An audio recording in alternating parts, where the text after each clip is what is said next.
Clearing wood, lightning hit this tree. There, a live ember. Nature just handed us a miracle. Gather dry tinder. Protect the spark at all costs. Gently now. Feed it oxygen. Fire, the ultimate boundary between man and beast. A torch gives us a perimeter. Now we push deeper into the canyon. Night has fallen. The shadows belong to the apex predators.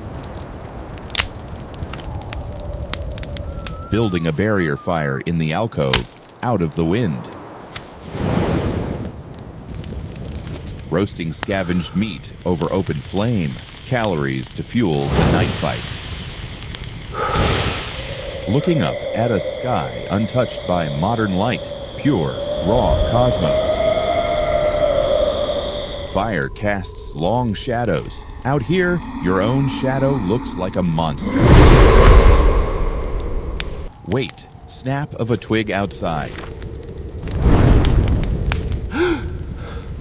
Grab the torch. Something is stalking the perimeter. Reflective eyes in the blackness. High up, massive frame. That roar, Homotherium, the scimitar cat.